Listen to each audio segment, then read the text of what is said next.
All right. Recording. Sweet. All right. Hey, so here with Rob Wilson. Rob, I'm just going to throw it back to you and let you do a quick little intro on yourself, and then we'll get rolling, man. Cool. I'm the co-founder of the Art of Breath seminar series and the head coach and director of education for Power Speed Endurance and Unscared Inc. And basically my background is in human performance. Started out with like movement, pain relief, manual therapy, and then have been moving through the strength and conditioning and human performance world for about 15 or so years.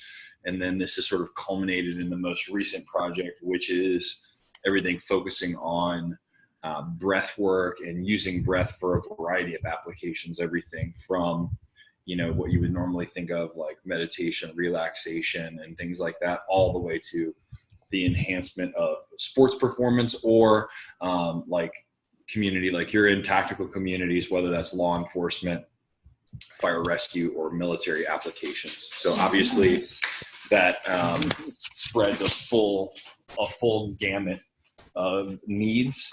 And that's sort of where our role is different, that we try to bridge the gap between the world of yoga and the world of high stakes shit is going down, and we need to be able to handle our business.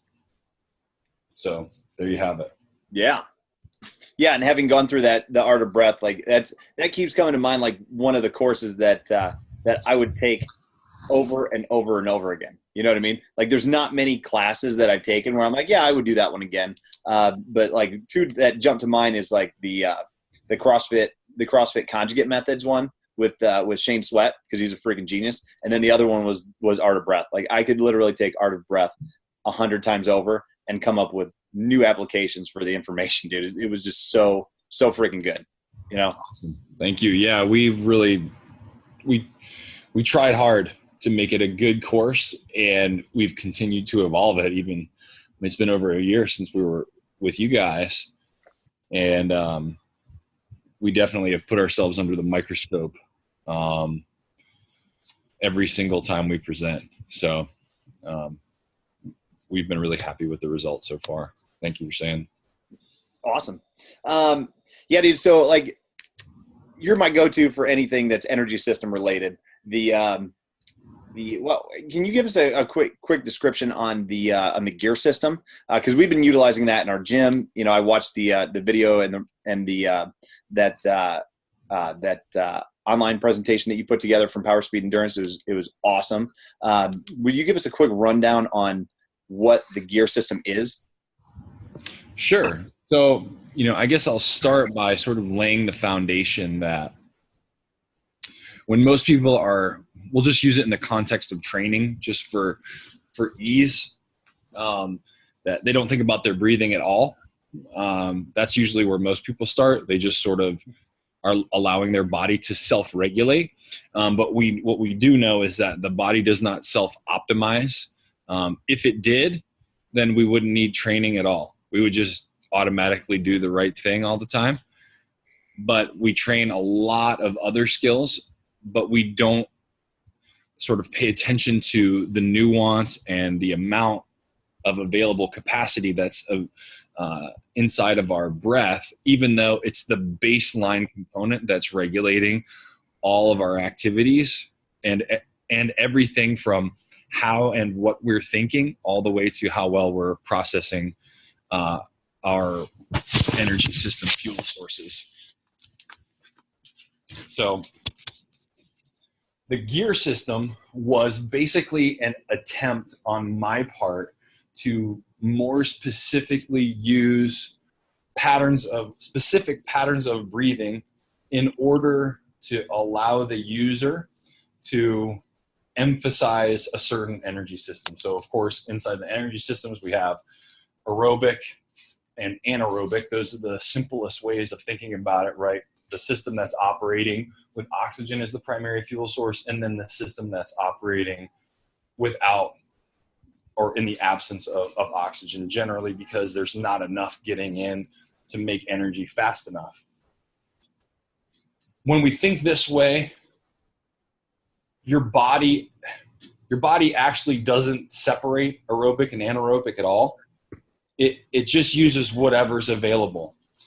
The reason, though, we would want to be able to emphasize the aerobic as much as possible, or to control where we are in that spectrum, is because anaerobic produces a lot more waste, and the primary fuel that it produces is much harder to replenish. And that's because there's a shitload of oxygen in our environment, right? If you're just in we'll just assume regular air, sea level air, and not breathing through a straw, basically you don't have any kind of breathing unit on, breathing apparatus or anything. And what the gear system allows us to do is a couple things. One, it allows us to move back and forth in the energy systems at will. And two, it allows us to have a discussion with one another about which one we're doing and the intention of the training session that we're engaged in. So, for example, let's say I was going to have you do 4 400-meter repeats as part of your training today. Most of the time we would use a couple of different sort of metrics in order for you to know what I want you to get out of it. We would either use a time based on your a max, right? So whatever your best 400 is, I would say, run at about 80% speed, or a cadence rhythm of your feet, right? Which is sort of assuming that your neurological competence is the same every day, which it's not. Or we would use rate of perceived exertion.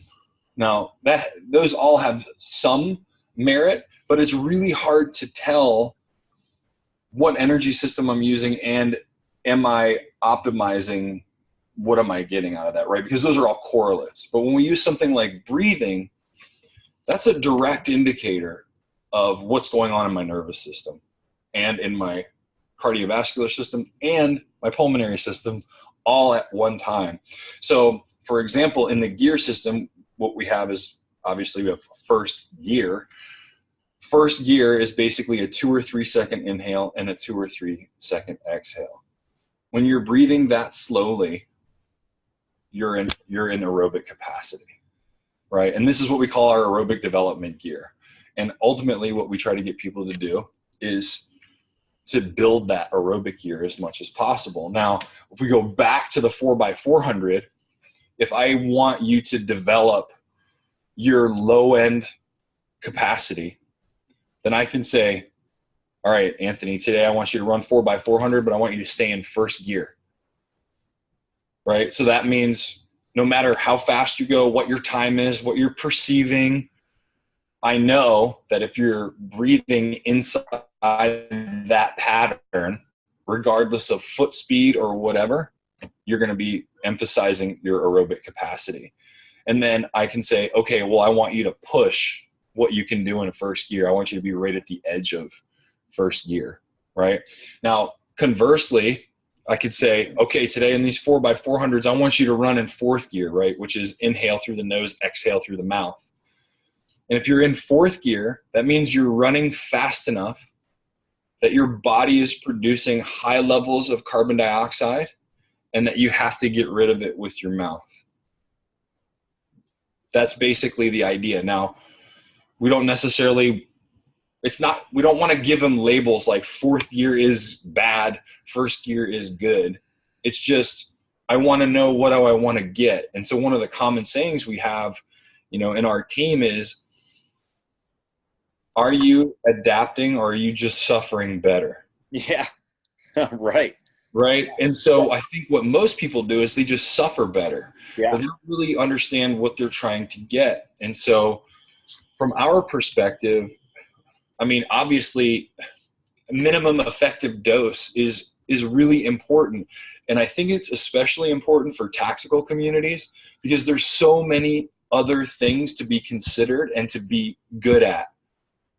There's a lot of other skills that are easy to put higher up on the hierarchy of what I need to train. So let's say I have a limited amount of time that I'm either willing or able to invest in staying competent at my job as a law enforcement officer. Well, am I going to choose something that I will absolutely know I will need, like a law enforcement skill, whatever it is, a communication skill, defensive tactics, firearms, or am I going to spend my entire hour that I would have out running today? Well, if it was me, I would choose the things I know are going to be relevant, because people think that they have to choose one or the other. But the reality is, if we have something like a gear system, no matter what I'm doing, I can put the criteria of a gear around it and get what I want out of that training session. Does that make sense?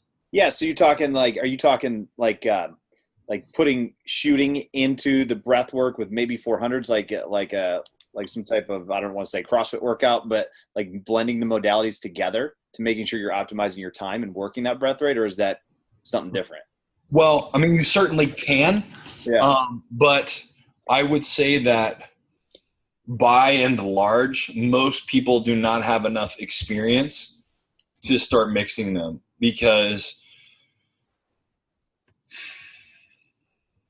the first step is to understand the mechanics of the breath, the energy system control, and being able to shift back and forth between breath patterns is a skill, right? It's not any different than being able to transition between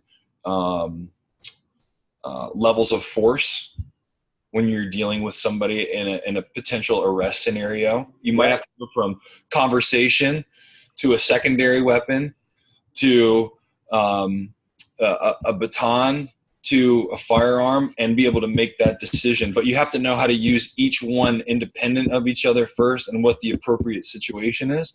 And then as you become more experienced and you train more, then you'll understand better how to transition, because just because you go up to your hand on your sidearm doesn't mean it has to come out. Right. You can decide not to and handcuff somebody instead. Yep. It's the same thing with the gear system. Just because I go to fourth gear doesn't mean I have to stay in fourth gear. I can come up and down depending on what the situation calls for. And that is the whole point, is that I'm not either aerobic or anaerobic. It's that I have to understand, what do I need right now? And so here's another, I'll use this 4x400 example. Let's say I said, okay, we'll add a layer to this, right? So I said, Anthony, we're going to run 4x400, and I want you to, no matter what, you're going to get 90 seconds rest. That's a different workout, right? So if you run every 400 in first gear, nasal in, nasal out, 3 seconds in, 3 seconds out, but you're really pushing the pace of what you can handle in that breath pattern, and you're basically, we would say you're growing your aerobic capacity. Then in the 90 seconds, you might move to fourth gear, which is a much heavier breath pattern, right? It's a really big full inhalation and a full exhalation, because you're trying to draw in oxygen and get rid of carbon dioxide, right? So fuel in, garbage out. That's what we're trying to do. So we go all the way up to fourth gear, but that doesn't mean you have to spend the whole 90 seconds there.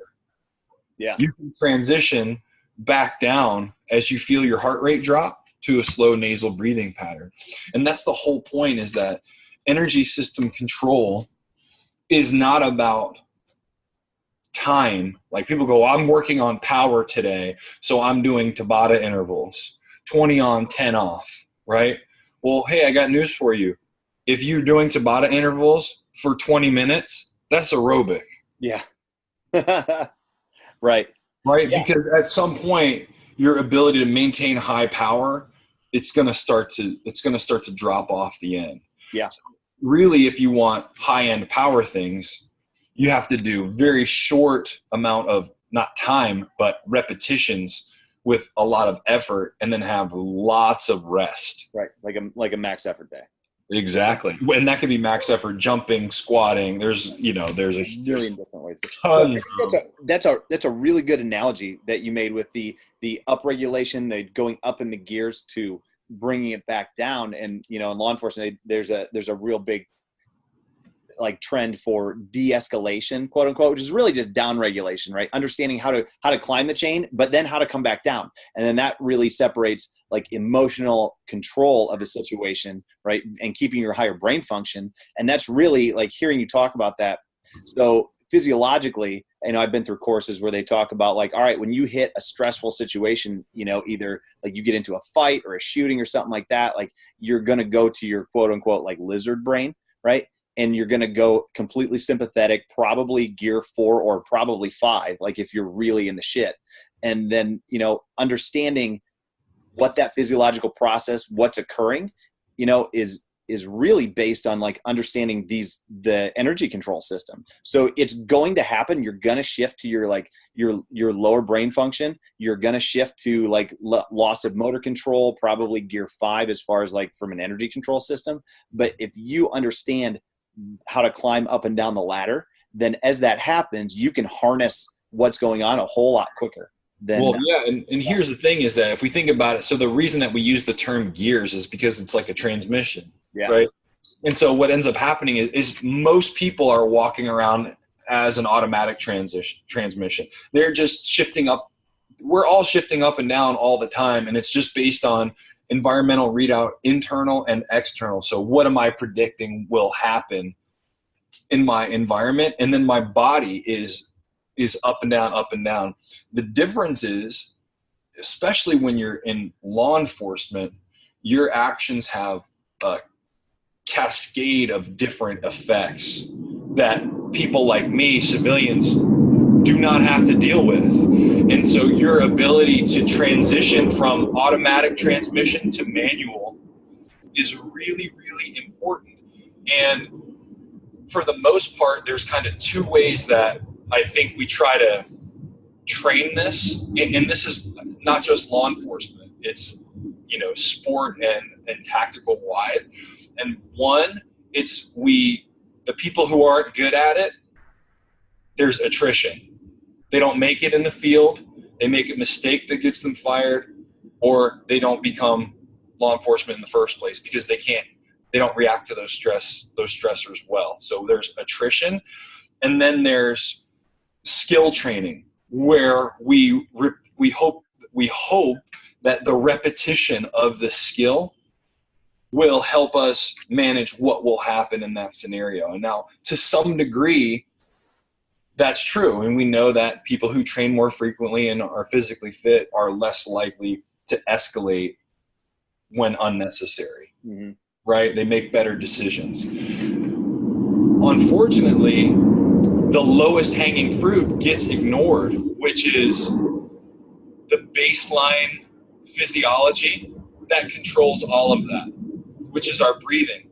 And it's a lot easier to train that with frequency, because if you want to do tactical training, like defensive tactics training, you have to have equipment, you have to have a partner, and you have to have extra time. If you want to do firearms training, you have to have ammunition, you have to have a place to fire your weapon safely, you have to be at a range, you have to have time, and generally you have to have instruction as well if you want to continue.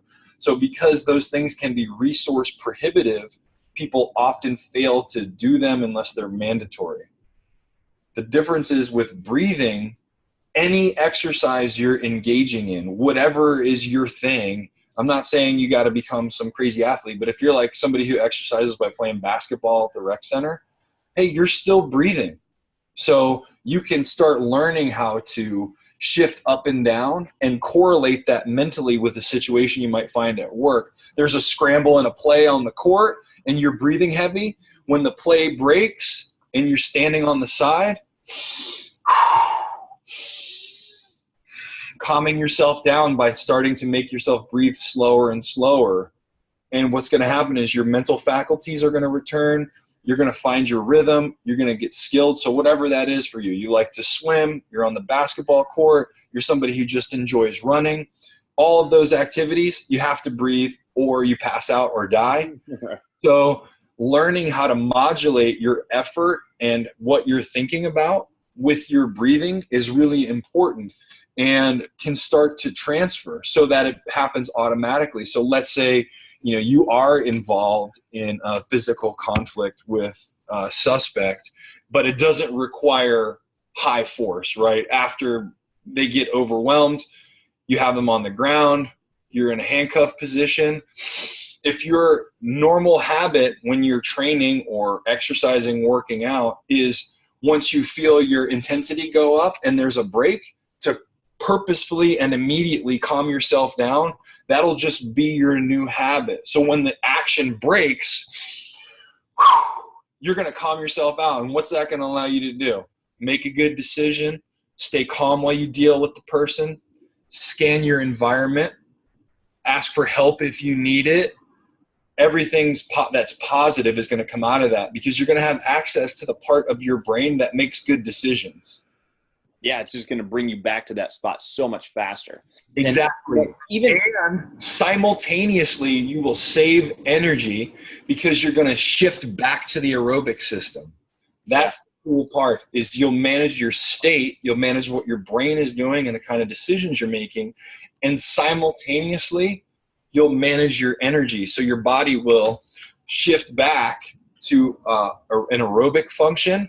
And I don't know much about law enforcement. I've never been a police officer. I was raised by cops. And the one thing that I have learned is that it's a really unpredictable job.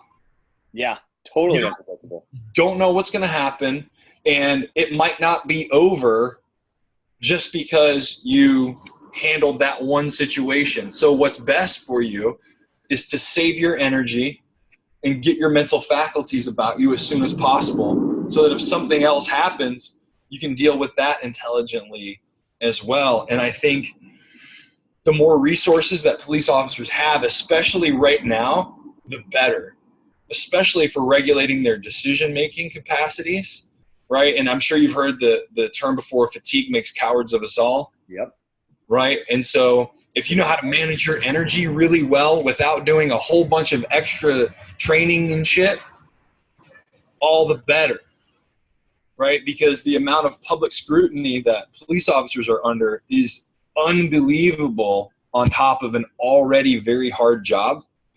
And so if you have a simple tool like breathing, and in a specific case we're talking about is the gear shifting, which is basically just speeding up and slowing down your breath in order to manage your energy. And if people listen to this and they're like, geez, they're talking about all these gears and it sounds kind of fancy. If you want to simplify it, if you want to think with the best part of you, breathe slower. If you need to go fast, breathe faster and deeper for some time until it's over, and then immediately try to breathe slower as soon as you can. That's the simplest way to think about it. You can get fancy, but it's really that basic. Yeah, and it's just like anything. When you're starting to learn a new skill, you don't start with, when you're learning a snatch, like you don't start with, as much weight as you can do it. You start with a PVC pipe. So it's the same thing. You got to start where you're at. You can't start at the end. And what we generally recommend is that people spend as much time in first gear as possible, because that's our base. Yeah, I do so much of that anymore. I try to get 3 days a week where I'm spending a shitload of time in first gear. Yeah, and when I roll in jiu-jitsu, I try to see how much of this can I stay in first gear, and then if I have to become explosive during a scramble or something like that, or a takedown, then I will use a faster breathing pattern or open my mouth just to get some exhaust out. Mm-hmm. But as soon as I come to a stable position, whether I'm being held down or I'm holding somebody else down, I transition back to my nose. And it saves so much energy, and it calms me down so much faster. And it's funny, you start to notice other people. Uh-huh. And the other thing that I have noticed is that they notice me not doing it. Yeah. So if we bring it back to that situation, if you're in a physical altercation and you're trying to hold somebody in position, and they're and you're breathing nice and slow, it's going to be easier to use a calm voice. Hey man, listen, just calm down. Everything's fine. We're going to walk out of here together. It's cool. I'm not going to hurt you. Just relax. Right? That kind of like, that's almost like eerily powerful. And it's more likely that someone is going to submit to that than just a chaotic environment. Well, right? and like you were talking about perception. So, I would, so obviously we're talking about like, big fights and shootings and car chases and stuff like that, but let's even take it and apply it to just a regular, like run of the mill traffic stop where shit never happens. You know what I mean? So anytime that I'm about to, I use the analogy, like anytime you go to flip your lights on, right, you're literally activating your sympathetic nervous system every time you touch your lights. So I make that correlate, like I'm about to turn my lights on, I'm about to activate sympathetic, right? So because of that, it changes your breath pattern. But if I remember to stay in first gear while I'm activating my lights, when I approach that car, I have a wider view. I can approach them better. I'm more polite, honestly. I look more professional, as where if I get all ramped up and I forget to do that, odds go down. Like if the first thing that dude says is, "Why'd you stop me?" I'm not going to react as calmly. You know what I mean? And that's just run of the mill traffic stop. I'm not even talking about a fight. Like that's how you manage the day-to-day stress. Because honestly, like there are a lot of fights and shootings and car chases and police work, but 90+% of the time that's not what we're dealing with. We're dealing with regular stress of the job, right? And doing these things is going to mitigate that stuff just as much as the big stuff. You know what I mean? Totally. Well, and look, nobody sees you on their best day. Yeah, exactly. Right? It's not the favorite thing that happened to them, even if they are just getting a ticket because they were driving like an asshole. Yeah. Like no one is stoked that you pulled them over. Right. Right. Yeah. That's just the way it is. People aren't happy to see you unless they called you. And even then sometimes they're not. Right. Right. Yeah, 50-50. Firefighters get all the love, bro. Oh man. Don't even get me started. Don't even get me started. But and here's the thing is this is what I like so much about the breath work is you don't have to wait until you're at work or training for work to use it. You can practice it any time. Let's say you're just having a disagreement with a colleague, with another office. I was going to say my wife, but go ahead. There you go, your spouse. You just start to learn how to calm yourself down in a way that just isn't based on sheer will. You actually affect the physiology that controls that directly. And, going back to what you said, just like, hey, I'm flipping on my lights. Probably nothing will happen, but I don't know. Like the purpose of lights is to bring the nervous system up, both for the officer and for the person and for wherever they're going. That's the whole point. It's supposed to arouse attention. That's the whole idea. But what you want, if we think about arousal, like of your nervous system, the fight, flight, freeze part, if we made that like a 10 at its peak, like a physical confrontation, shooting, car chase, and asleep would be like a 1. It's not like 1 or 10. When you turn your lights on, you might be at a 6. Yeah. Then you talk to somebody who's upset, you might be at a 7. Then you find out, oh, this person has a warrant. Now you're at an 8.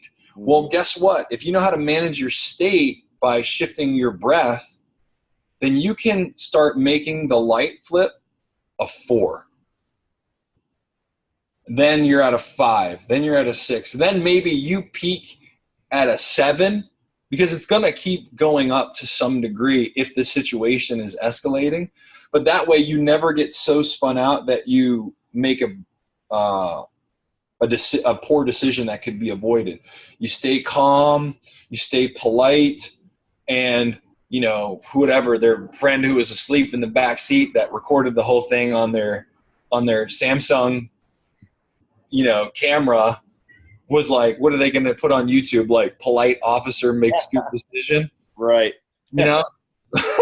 So, but that's what I'm saying. It protects both parties. Yep. Everybody. Right? Because And so then you just leave and you go, I'm sorry sorry your day's going this way, sir. Here's your summons, and see you later. And you get back in the car, and then you take a few deep breaths, and you're back at a 5. And then by the time you turn the corner, you're at a 4 again. Yep. And then even like managing the individual incident is, clearly important, but also managing that over time is going to result in less cortisol response, in less sympathetic response, in lower incidence, I would say, even of like cancer after retirement.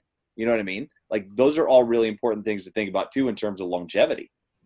Well, for sure. And I mean, regardless of any of the other sort of job stress that gets tacked onto officers, just shift work alone. I mean, shift work is technically a carcinogen. Yep. Not a World Health Organization. Absolutely. Shift work is really tough, and just sleep. My parents worked midnights for years, and I don't know if they're over it yet.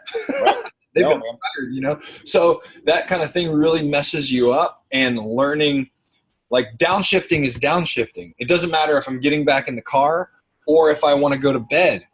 But if I come home from work and I'm at an 8 because I let everything that happened that day get to me, it's going to take a lot to get down to a 2 so I can fall asleep and get restful sleep.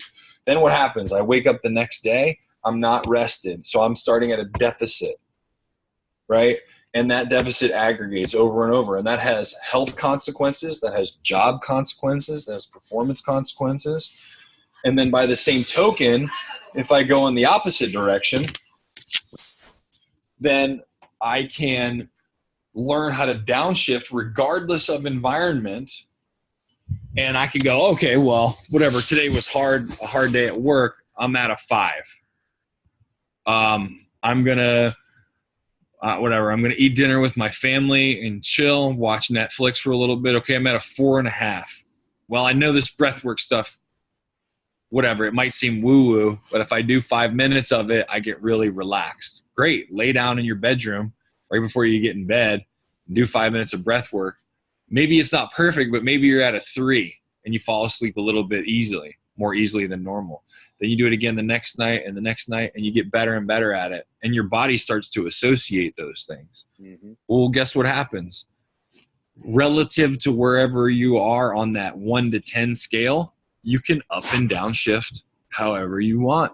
And that's the point of the gear system, is that I'm shifting up and down based on a decision rather than it's just something that's happening to me and I'm sort of a victim to my environment.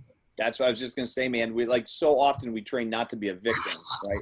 But with not understanding our physiology, we become a victim of our circumstance. And then it's like internal locus of control versus external, like we're allowing the external environment to dictate terms to us. And as cops, we can't do that.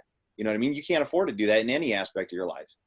So no, nobody can do that. It's just that the consequences are so much more immediate for people who are in tactical communities, law enforcement officers. The consequences of your environment dictating what's going on, it's a much more intense consequence when things get real. I think with the breath work, one of the other powerful things, and I think to some degree, like this isn't totally a new concept in law enforcement. This is people who have been preaching physical fitness standards in law enforcement have been talking about this kind of like sort of ideal readiness for LEO for a long time, right? But the downside is people go, well, listen, we know officers who are physically fit, actually use less force statistically, right? They have less use of force problems than officers who are not. But here's the thing is our culture can be antithetic to a positive result when you try to force fitness standard change, broad sweeping fitness standard change in law enforcement cultures, right? A lot of times they have to like age out of the department, and then the new system has to come in, the new sort of new blood will say, hey, like this is what we want now. Something that's really cool about the breath work is instead of saying something like, everybody's going to be tested on a 5K 4 times a year. And people are like, what the fuck does that have to do with being a cop? Like, I'm never going to run a 5K as a cop. I got a radio. Right. You know, I'll be like, hey, so-and-so just ran through the cross street, and the next person just drives over with their car, pulls up in front of them. Like, you're never going to run a 5K. This isn't Die Hard, right? It's not real life. But what is going to happen is that base of aerobic capacity that you would get from being able to run a good 5K, it does matter, because you can transition back and forth between states, nervous system states, a lot more easily, and you're not a victim to fight, flight, freeze, where you're not making good decisions. But again, not everybody wants to become a fitness person, athlete, sort of tactical guru. Some people like to play basketball, right? So if you go play a full court game 3 days a week and that's your exercise, good. Keep your mouth shut during the game and play in first gear. That's your opportunity. Breathe through your nose as much as possible. Whatever it is, whatever the thing is that you do it with your mouth closed and develop that first gear as much as you can. And, you know, doing those kind of things. And I think especially, you know, potentially integrating more sort of tactically relevant training, getting officers to do that stuff with their mouth closed is going to build sort of like, it's like a sneaky way to build aerobic capacity. Like, yeah, cool. Look, don't worry about the 5K. We're going to do this training. We're going to do this training today. You know, we're going to do some DT training, but everybody, like, anytime we're actively doing a drill, we want you to keep your mouth closed. And what ends up happening is you build some aerobic capacity. So, you know, the cool thing about the breath work is you find ways to sneak it in into whatever the person's already into. Yeah, because like you said, you're always doing it. So you're doing it, right? It's free training. Free training, exactly right. Yeah, dude, for sure. All right, dude, we were talking a lot longer than I thought we were going to about that. So I'm gonna no, all good, dude. I love it. So there's some other stuff that I wanted to get into, but I think we should like table it and do it again at another time. Okay. I still want to get into, you know, next time we talk, like you mentioned, you know, the fuel of the anaerobic system being, you know, harder to replenish. You know what I mean? And stuff like that. Like that really resonated. Well, you know what? Screw it. You got a couple minutes? Yeah. Okay. Let's like real briefly, if you can I'm good. kind of speak to that, right? So anaerobic versus aerobic. I know in CrossFit, you know, and we talk about like it's a glycolytic training system, you know, primarily, right? So you're utilizing carbohydrates a ton. Now, with the anaerobic fuel being harder to replenish, like just speak a little bit, because I know you guys, like with your nutritional protocols at PSC, they're a little bit higher fat than like what I've typically seen for CrossFitters. So, I mean, can you explain that a little bit further? Yeah. So, I mean, in specific relationship to how we approach energy system development, especially with the energy system control program, you're working in higher power. It's basically like higher octane fuel, right? It just burns off faster. So when we're talking about using carbohydrates, really what we mean is ultimately that breaks down as glycogen that's stored in muscle cells, right? Because your muscles are going to use the source of sugar that's closest to the site of requirement. So you're going to use muscle glycogen first for some high power activities, and it burns off real quick, and there's a lot of sort of free floating hydrogen left, and free floating hydrogen is acidic, and it is actually what irritates nerve endings and causes fatigue. So when we talk about things like, I feel lactic acid building up, actually lactic acid is sort of rerouted through that system and is ultimately used again to make ATP, right, which is the basic energy building block of the cell. So your body actually uses lactic acid. The burn that you feel is actually free floating hydrogen that's irritating nerve endings. And your body will process that hydrogen on its own to some degree, with things like sodium bicarb, stuff like that. But what's really the key is that oxygen that comes into the system, without getting too nerdy here, binds to the hydrogen and forces it to reroute so that it can be used again to make ATP. So if people want to get deep into the energy system stuff, I'll let them do that research on their own. But the basic point here is that when I'm doing high power activity, I produce all this, as my body starts to, as the workload of my body starts to overtake my ability to use oxygen as fuel, I start to use more and more glycogen, sort of on a floating scale, right? I start to use more and more glycogen, which has a lot more waste. And then ultimately, I have to use oxygen in order to buffer that acidity as a result, or I will fatigue more and more and more until ultimately my muscles fail to contract. Gotcha. And that could be either through spasm or just through complete failure. They just will not contract anymore. There's no available fuel. And so this is where we start to see compensation patterns. We can no longer utilize our best mechanics. And so what happens is that even if you're engaged in a high power event, whatever that is, my ability to be aerobically competent is about switching from this sort of high waste glycogen system back over to my aerobic system as quickly as possible, because it's a more plentiful fuel source and because the waste is easy to get rid of, because the waste from your aerobic system is carbon dioxide. So you just breathe it out. It's not a big deal. Yeah. The easiest way that I've found to explain this is through a bank account, right? So if you think about the aerobic system like a checking account and the anaerobic system like a savings account. So if my aerobic system is basically money's going in and out of the account, I'm paying my bills day to day, this is where whatever, I'm buying my stuff from the grocery store, Target, whatever. It's my daily living expenses. And as long as money is coming in and going out at the same or better rate, I have a balanced account and no big deal. Life goes on, right? Once in a while, though, I have to buy something big that I don't have enough money in my checking account for. I got to buy a new car, whatever. My kid falls and breaks their arm. I got to make a down payment on a house, whatever. Big things come along, right? So that means I have to dip into savings.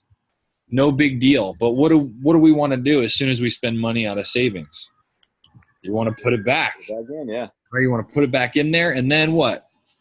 Use your checking account again, because money's coming in and out of that account on a regular basis.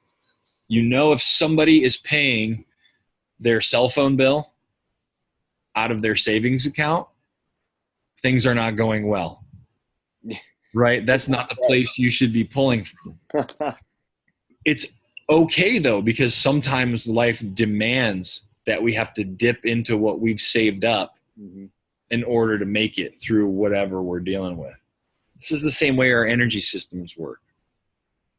I want to be in the aerobic as much as I can, but sometimes a thing comes along, whether through virtue of choice or environment, that makes me have to use up that high power energy right then. But I want to get back to that checking account. I want to get back to that aerobic system as soon as I can, so that my savings can replenish itself, so that if I need to make a big purchase again that I'm not expecting, I'm not at zero. Yeah. Well, and then, I mean, that just defines how, let's just stick with the financial analogy, is that like, if you do that too often, you're going to be totally flat fucking broke. You know what I mean? Exactly. And in terms of training, like that's where we see people, and you own a CrossFit gym too, but that's where we see CrossFitters especially like utilizing that hardcore glycolytic system way too much and just burning themselves to the ground with this is why people bonk. Yeah, dude. And then they can't. and I'm sure you've seen this, is that people who are sedentary, or we won't say sedentary, we'll say detrained. People who are detrained, it's not their power that goes away. Like you can hold on to strength for a long time, right? And there's actually research to back this up, that people who are detrained maintain fast twitch muscle fibers, which mostly use glycogen, right? What they lose is slow twitch. They lose their oxidative capacity. They lose the aerobic system. And so what does that translate to if we take it back to the job? That means that I'm more likely to use really high power, violent bodily force and activity when I might not need it, because that's all I have. All I have is a savings account. I don't have checking. Yeah. So I'm going to be far more likely to be excessive, explosive, forceful, because that's all my body has available.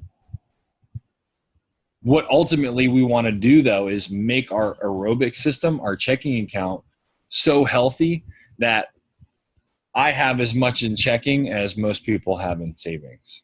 Yeah. Then we go, wow, that person has, like, that's actually wealth, right? Yeah. So if your aerobic system is really healthy, and let's say, I don't know, whatever, you can do 5 400-meter repeats all at, a minute in first gear, just breathing through your nose slow. That's a real strong aerobic system. Now, that means that I have 4 more gears, right? I have a lot more capacity left on the table before I'm in savings. So if, again, we take it back to the job, if my aerobic system is really healthy and I have to run after somebody and I catch up to them, I'm not completely depleted.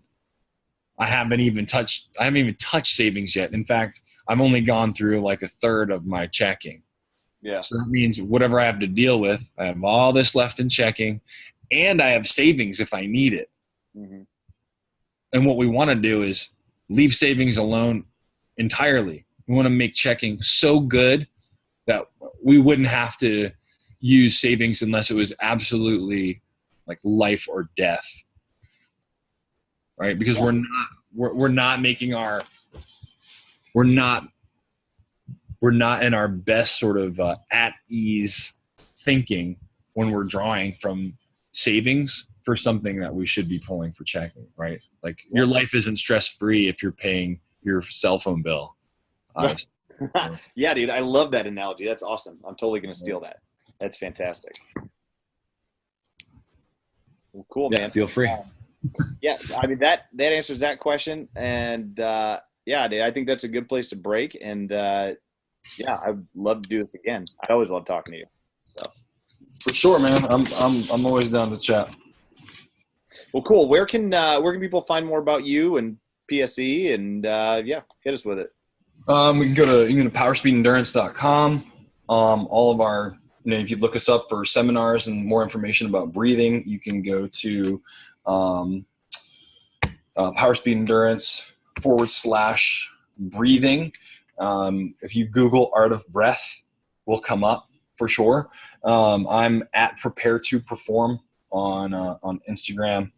And Brian McKenzie, the co-founder, is at _Brian McKenzie. So we're always putting out more and more information on not just breathing, but sort of all things human performance related. It's all good shit too.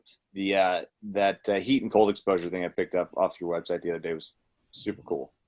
Oh yeah, the exposure guide. Yep. Yeah. Awesome. Rad. So, have fun with that. Yeah. All right. Well, till next time, dude, I'm going to shut it down. And thank you so much. I really appreciate it. My pleasure. Thanks, bro.